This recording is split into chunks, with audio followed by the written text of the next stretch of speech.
Assalamualaikum warahmatullahi wabarakatuh. Sahabat Darul Arabi yang baik hatinya, kalau kalian ditanya siapa sahabat Rasulullah yang paling pemberani, saya yakin kalian pasti banyak menjawab Umar bin Khattab. Ya, beliau memang sangat terkenal tegas dan pemberani. Banyak sekali kisah-kisah tentang keberanian beliau. Ketika Nabi Muhammad menyebarkan Islam secara terbuka di Mekah, Umar bereaksi sangat antipati terhadapnya. Beberapa catatan mengatakan bahwa kaum muslimin saat itu mengakui bahwa Umar adalah lawan yang paling mereka perhitungkan. Hal ini dikarenakan Umar yang memang sudah mempunyai reputasi yang sangat baik sebagai ahli strategi perang dan seorang prajurit yang sangat tangguh pada setiap peperangan yang ia lalui. Umar juga dicatat sebagai orang yang paling banyak dan paling sering menggunakan kekuatannya untuk menyiksa pengikut Nabi Muhammad SAW. Tapi itu sebelum Umar bin Khattab masuk Islam. Ketika Umar bin Khattab memutuskan untuk memeluk agama rahmatan lil alamin ini, ia dikenal sebagai orang yang terdepan yang selalu membela Nabi Muhammad dan ajaran Islam pada setiap kesempatan yang ada. Bahkan ia tanpa ragu menentang kawan-kawan lamanya yang dulu bersama dia ikut menyiksa para pengikut Nabi Muhammad SAW. Sebenarnya kisah masuk Islamnya Umar bin Khattab juga tak kalah mengharukan. Namun mungkin kisah itu bisa kita bahas di lain kesempatan, karena di video ini kita akan membahas kisah luar biasa mengharukannya beliau di akhir masa kekhalifahannya. Umar bin Khattab adalah salah satu dari 4 Khulafaur Rasyidin yang memimpin umat Islam dari tahun 634 sampai 644 Masehi.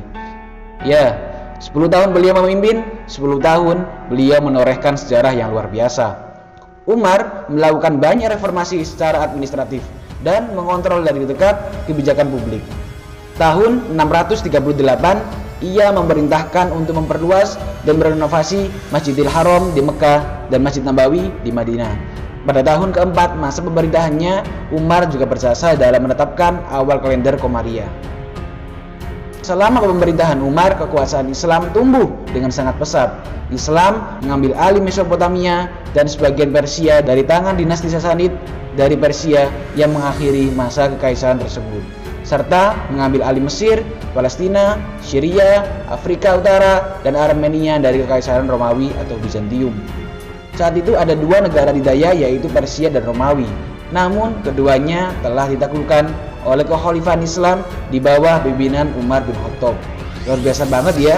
Kesungguhan Umar bin Khattab dalam memimpin umat tidak perlu diragukan lagi deh. Meskipun demikian, Khalifah Umar dikenal dengan gaya hidupnya yang sederhana. Alih-alih mengadopsi gaya hidup dan penampilan para penguasa di zaman itu, ia tetap hidup dengan sangat sederhana. Setelah 10 tahun memerintah, ada satu kejadian yang sangat memilukan, yakni penyerangan sadis oleh salah satu pemuda berkebangsaan Persia yang bernama Abu Lu'lu'ah. Gimana gak sadis coba? Yang pertama, Khalifah Umar ditusuk dengan 6 kali tusukan. Mendengarnya saja sudah sangat ngeri. Bukan hanya itu, beliau ditusuk ketika menjadi imam sholat subuh di Masjid Nabawi. Ini saya Khalifah sedang sholat loh, jadi imam lagi. Kok bisa-bisanya ada orang yang punya pikiran untuk menyerang beliau? Tapi kisah mengharukan tentang keteguhan sang Khalifah dimulai di sini. Umar pun meminta Abdurrahman bin Auf untuk menjadi imam sholat subuh menggantikan dirinya.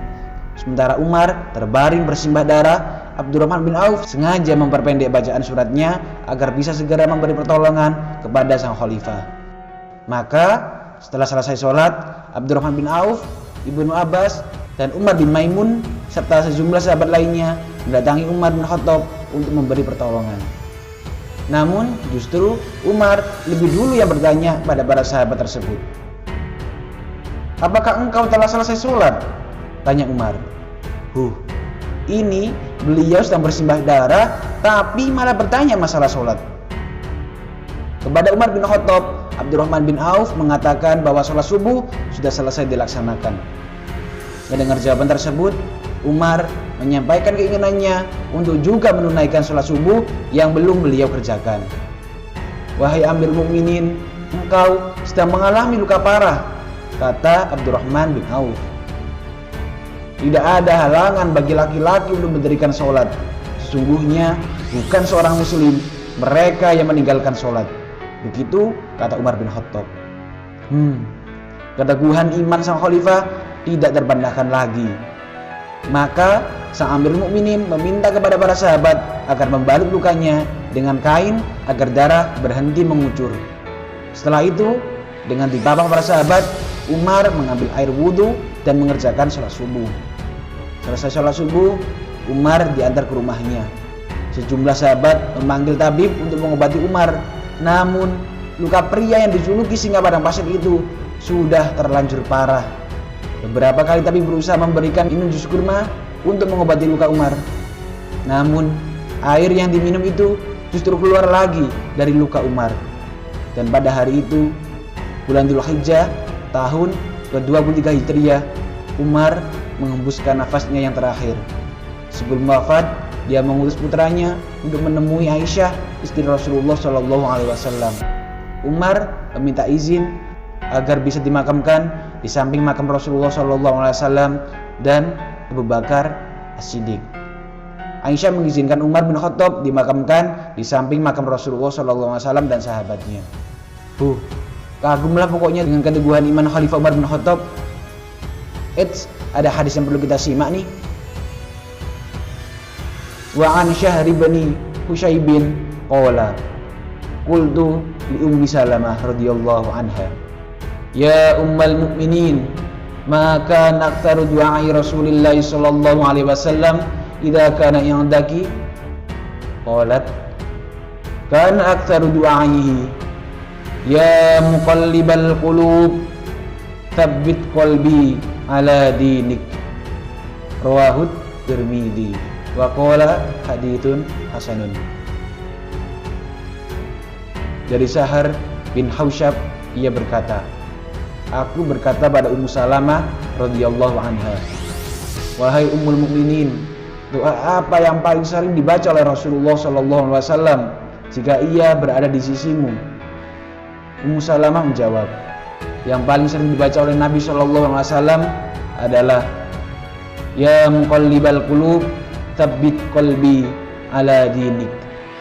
Artinya, wahai Zat yang maha membolak-balikan hati, teguhkanlah hatiku di atas agamamu. Hadis riwayat Tirmidzi, ia berkata bahwa hadis ini hasan. Thayyib, cukup itu pembahasan kita di video ini. Jika menurut sahabat Darah Arabi, video ini bermanfaat, silakan subscribe, like, dan share agar semakin banyak kebaikan yang bisa tersebar. Syukron. Assalamualaikum warahmatullahi wabarakatuh.